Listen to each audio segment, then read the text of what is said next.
Hello my YouTube family, आप लोग का एक बार फिर से स्वागत है मेरे YouTube channel voice of Nubra पर। तो आज हम एक टॉपिक लेके आए हैं जो कि है हिस्ट्री ऑफ तुर्तुक। और आज हम इस वीडियो में तुर्तुक के बारे में जानेंगे और क्या क्या पहले से अभी तक में क्या क्या तुर्तुक में चेंजेस आए इस बारे में जानेंगे। उससे पहले जो भी मेरे यूट्यूब चैनल पे ऑलरेडी मेरे जो सब्सक्राइबर्स है वो एज ऑलवेज मेरी वीडियोस को शेयर करें, और जो भी नए हैं वो मेरे यूट्यूब चैनल को सब्सक्राइब करें और ज्यादा से ज्यादा शेयर करें। तो इस टॉपिक के बारे में हम बात करने के लिए आज हम बात करेंगे टूरिज्म.com के फाउंडर इनायतुल्लाह खान से।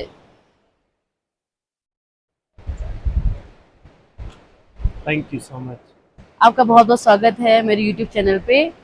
तो वैसे बहुत आजकल हम देख रहे हैं बहुत ज्यादा टूरिज्म आ गए हैं यहाँ पे। तो हर किसी को एक क्यूरियस है कि तुर्तुक में कितना चेंजेस आया, मतलब तुर्तुक कैसे बना। तो जी। इसके बारे में आपसे थोड़ा सवाल। ये बहुत इंटरेस्टिंग टॉपिक है जी क्योंकि जी मैं भी पहले इस बारे में रिसर्च कर रहे थे, तो मुझे काफ़ी हद तक आ, अंदाज़ा भी नहीं लगा सकते कि तुर्तुक जैसे एक छोटे से गांव की इतनी डीप हिस्ट्री है। अगर हम इसकी हिस्ट्री को ट्रेस किया जाए तो 6 to 7 सेंचुरी से बहुत सारे जो ओरल हिस्ट्री है उनके मुताबिक ये 6 to 7 सेंचुरी की तक जाता है। जी तो ये तकरीबन 1300-1400 साल के पहले की हम हिस्ट्री की तह तक जा सकते हैं।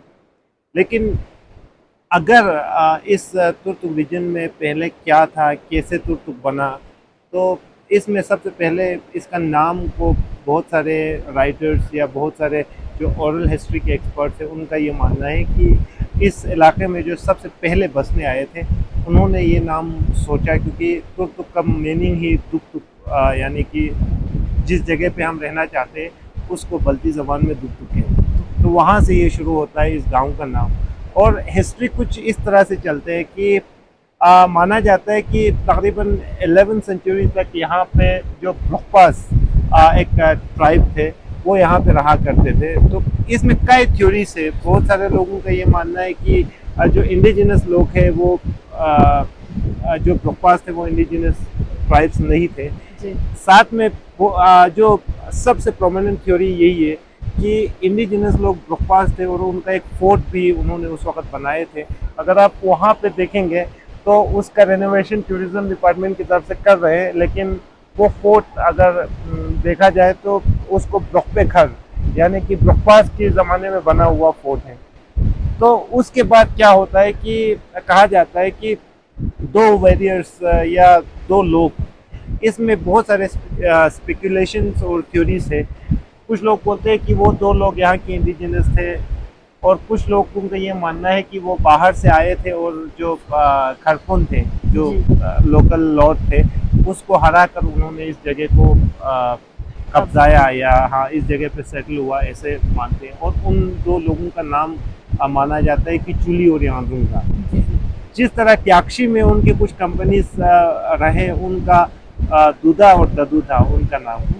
तो वही उन्हीं में से दो लोग यहाँ पे आए, उनका चुली और यांदू। और बाद में जब वहाँ की जो किंग है वो पोलो मैच खेलने के लिए गए थे खरपुंतांग की जो ओल्ड हिस्टोरिक पोलो ग्राउंड है। फिर उसके बाद जब वो वापस आ रहे थे तो जो चुली और यांदुंग है और उनकी आर्मी है उन्होंने वहाँ पे जो ग्रो मजदूर बोलते हैं वहाँ पे अपने जो पूरा आर्मी के साथ वहाँ पे अपने वो किए थे।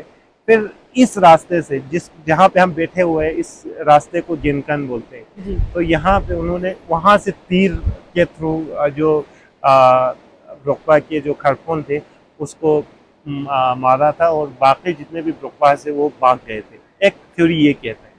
एक और सवाल मैं पूछना हाँ चाहूंगी। तो जैसे आप बोल रहे हो कि इस रास्ते को गेनकन बोलते हैं, तो गेनकन का क्या मीनिंग हाँ, हुआ इसका तो मतलब? गेन मीन्स ज्ञान। असल में लद्दाखी या टिबेटन या लोकल लैंग्वेज, कुछ लैंग्वेज में गेन मतलब लॉर्ड को बोलते हैं। लॉर्ड। तो जैसे लद्दाखी में भी जैसे कोई बुजुर्ग हस्ती आ गए तो उसको खासकर एक बहुत बड़े लामा आ गया तो उनको भी हम उस हिसाब से पुकारते हैं।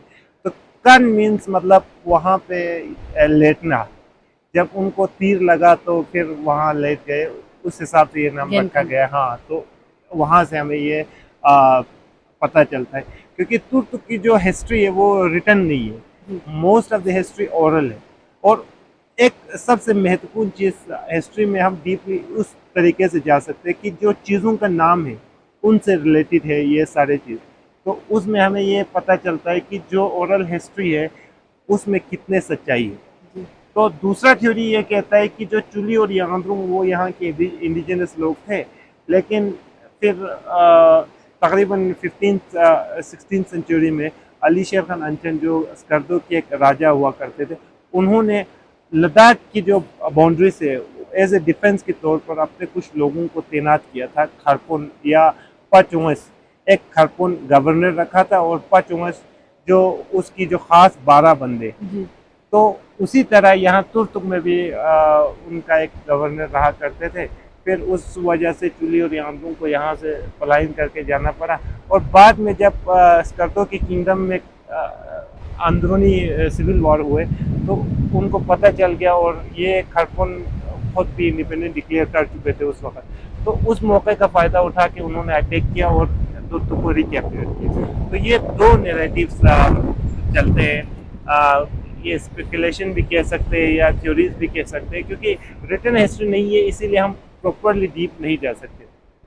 लेकिन जब फिर रिटन हिस्ट्री आता है तो बल्तिस्तान की और लद्दाख की, इन हिस्ट्री से हमें पता चलता है कि तुर्तुक एक ऐसी जगह है कि जो तकरीबन इस रीजन की जितने भी किंगडम है उन सभी के अंडर ये गए हैं, शिखर को छोड़ के। क्योंकि सबसे पहले ये माना जाता है कि तुर्तुक रीजन जो स्कर्दो की मक्कुन डायनेस्टी का फाउंडर था, मक्कुन बोका, उस ज़माने से तुर्तुक उनके अंडर हुआ करते थे। तो जो रमदान नाले हैं वहाँ पे वो शिकार किया करते थे। तो बहुत सारी जगहों पे उसके नाम पे रखा हुआ है, जैसे बोखा, एक रीजन का नाम ही बोखा रखा हुआ है। और जिन जगहों पे वो रेस्ट किया है उनको बोका दुपिन्याक या बोका शुप्पा, उस तरह से उनके नाम से लिंक है। तो इससे हम ये एनालाइज कर सकते हैं या स्पेकुलेशन भी कर सकते हैं कि तकरीबन उस रीजन में उनका कुछ इन्फ्लुएंस थे। तो फिर उसके बाद तकरीबन मैं अगर आपको डेट वाइज बताऊं तो ये 1440 की बात है, जब मक्कुन बोका का इन्फ्लुएंस इस रीजन में था। तब से लेके 1673 तक ये पूरा रीजन स्कर्दो किंगडम के अंदर रहा। तो इसमें बहुत सारे कंट्रोवर्शियल है, बहुत सारे लोग बोलते हैं कि यार स्कर्दो के अंदर ये गांव कैसे हो सकता है जबकि ये खपुलू या छोरबट से ताल्लुक रखते हैं। तो बहुत सारे बोलते हैं कि ये अभी लद्दाख का रीजन में है, तो लद्दाख किंगडम के अंदर ना होते हुए उधर कैसे हो सकता है। लेकिन हिस्ट्री अनप्रेडिक्टेड होता है, और इस रीजन की जो जितने भी हमें एविडेंस मिलता है उनसे ये पता चलता है कि उस टाइम से 1440 से लेकर 1673 तक ये मक्कुन डायनेस्टी के अंदर रहा। 1660 से लेकर 1723 तक ये यब्गो डायनेस्टी के अंदर रहा, जो खपुलू की डायनेस्टी है।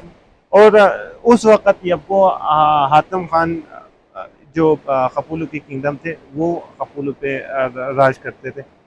और उसके बाद ये ऐसा तुर्क एक ऐसा रीजन है जो लद्दाख किंगडम के अंदर भी गए। तो अगर हम देखा जाए तो बहुत सारे जगहों पे जैसे लमखन पिचारा हो गया, या उसके ऊपर भी जो लद्दाख की किंगडम का मैं अभी तो याद नहीं कर पा रहा हूँ, उनके नाम पे कुछ चाराज बने हुए हैं। तो ये तब हुआ था जब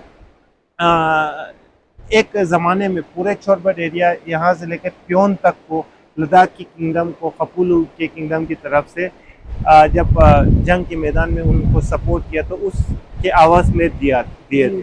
तो कुछ देर तक लद्दाख के किंगडम में भी रहे। तो इसकी जो हिस्ट्री है वो काफ़ी हद तक डाइवर्स है अगर देखा जाए तो। उसके बाद फिर डोगरा राज आए तो फिर उसमें भी काफ़ी हद तक बहुत सारे चेंजेस देखने को मिला। और ये उस वक़्त जो तुर्क रीजन थे वो स्कर्दो के वजारत, जो लद्दाख वजारत के स्कर्दो एडमिनिस्ट्रेशन के अंडर हुआ करते थे। तो हिस्ट्री तो काफ़ी डीप है, और एक छोटे से गांव का इतने बड़े और डीप हिस्ट्री होना ये सबूत देता है कि ये इसकी सिविलाइजेशन कितने पुरानी है। अगर मैं आपको बोलूं कि जो इस्लाम से पहले कौन सा रिलीजन में मानते थे। मतलब यहाँ पे एक ऐसे डाइवर्स सोसाइटी जिसमें इस्लाम से पहले बुद्धिज़्म और उससे पहले बोनिज़्म का ट्रेस मिलता है।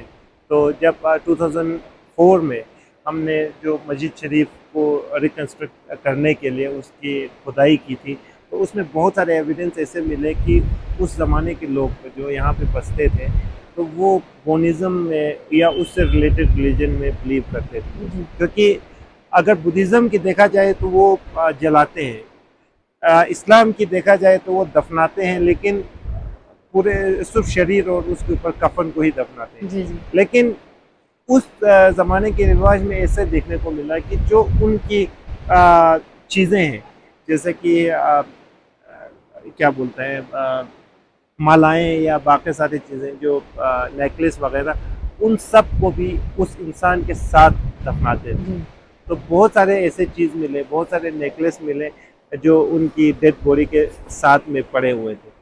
तो इससे ये साबित होता है कि इस रीजन का न सिर्फ पॉलिटिकल हिस्ट्री डाइवर्स है, बल्कि रिलीजन रिलेटेड स्पिरिचुअल हिस्ट्री भी काफ़ी डाइवर्स है। जी। जी। तो इसी अभी जैसे अगर हम देखें तुर्तुक की बात करें तो तुर्तुक ऑल ओवर इंडिया में बहुत फेमस है। कई बार श्री नरेंद्र मोदी जी ने भी बहुत बार जिक्र किया है तुर्तुक का। तो मैं ये सवाल पूछना चाहूंगी कि लोगों के माइंड में ये चीजें कब आया कि जो टूरिज्म है ये डेवलपमेंट करा सकते हैं, क्योंकि हमने बहुत सारे गांव देखे हैं, ये लगभग लास्ट बॉर्डर विलेज के पास है, स्टिल ये ज्यादा डेवलप्ड है as compare to other villages. तो क्या लोगों का मेंटालिटी इस चीज में मैं अगर आया, कैसे? आपको ये कहूँ कि जो डेवलपमेंट या किसी भी माइंडसेट को बनने में तकरीबन जनरेशन लगती है। जी तुर्क का शायद मुझे ये लगता है कि हमेशा से ही यहाँ पे लोगों की जो सोचने की आज़ादी है या प्रैक्टिस करने की आज़ादी है, वो काफ़ी हद तक डाइवर्स है। अगर देखा जाए तो मैं आपको एज एन एग्जांपल देखा जाए तो जो प्री रिलीजन्स की हमने बात किया, जी जी ठीक उसी तरह अगर ये पूरा विलेज अगर देखा जाए तो 100% मुस्लिम है, लेकिन यहाँ पे आपको एक मोनेस्ट्री भी देखने को मिलेगी। इस रीजन में मान लो सबसे पहले जो नूरबख्शा सेक्ट के लोग पूरे गांव में सब वही थे, लेकिन उसके बाद अलग अलग सेक्ट्स को भी एक्सेप्ट करने लगे। तो ये चीज़ एक सोसाइटी को बढ़ावा देते। ठीक उसी तरह 2011 में तुर्क वालों ने टूरिज़्म को एक्सेप्ट कर लिया और उसका बेनिफिट इकोनॉमिकली भी, और जो यहाँ की जो माइंड्स है उनको एक्सपोजर देने में भी काफ़ी हद तक सहयोग किया है। तो मेरे ख्याल से ओपननेस बहुत ज़रूरी। तो मतलब आपका कहना है कि जैसे मुझे भी लगता है कि अगर किसी भी कहीं भी कोई छोटा सा गांव हो या कोई बड़ा सिटी हो या कोई, तो उसको डेवलप करने के लिए एक तो पहले किसी इंसान का माइंड सेट होना चाहिए कि मेंटालिटी पे डिपेंड करता है, और दूसरा है कि इंडिपेंडेंट सोसाइटी होना चाहिए।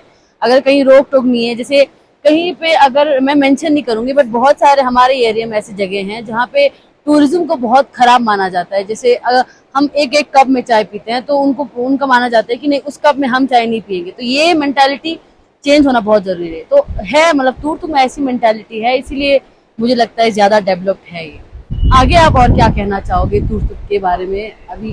मैं ये कहूँगा कि टूरिज़्म सिर्फ और सिर्फ इकोनॉमी के लिए हमें बूस्ट नहीं करता, जी बल्कि हमें वो एक्सपोजर देते हैं जो शायद अगर किसी बच्चे को या किसी इंसान को अपने ज़िंदगी में सबसे ज़्यादा ज़रूरत है।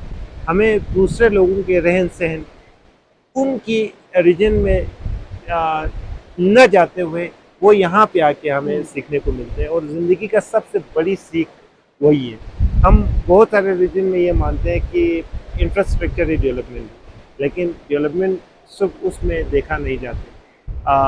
बहुत सारे पैरामीटर्स है डेवलपमेंट को मेजर करने में, और एक सोसाइटी को डेवलप करने के लिए जैसे कि अभी आपने भी बोला कि माइंडसेट और ओपननेस, सोचने की आज़ादी अगर हो तो, क्योंकि आज़ादी का सिर्फ ये मतलब नहीं होता कि हम खुलेआम घूम फिर सकते हैं, ये सिर्फ आज़ादी नहीं। आज़ादी का एक्चुअल मतलब ये होता है कि अगर जो चीज़ आप सोचते हो उसी चीज़ पे आप अगर आप जीते हो और उसमें कोई रिस्ट्रिक्शन नहीं हो, तब सही मायनों में आज़ादी है। तो इस बारे में मैं आपकी व्यूअर्स को भी ये रिकमेंड करूँगा कि अगर आपको सेकंड पार्ट चाहिए डीपली हिस्ट्री, तो इनकी चैनल को सब्सक्राइब करें और कमेंट करें। साथ में turktourism.com पे के ऊपर विज़िट करना ना भूलना। Thank you so much. और अगर आपको तुर्क के बारे में बहुत ज़्यादा इन्फॉर्मेशन चाहिए तो इन्होंने एक वेबसाइट खोला हुआ है turktourism.in। उस पर आपको हर तरीके का इन्फॉर्मेशन तुर्क के रिलेटेड मिलेगा। वहाँ पे जाके आप देख सकते हैं, लिंक मैं अपने डिस्क्रिप्शन पे डाल दूँगी, वहाँ पे आप जाके पूरा इन्फॉर्मेशन आप तुर्क के बारे में निकाल सकते हैं।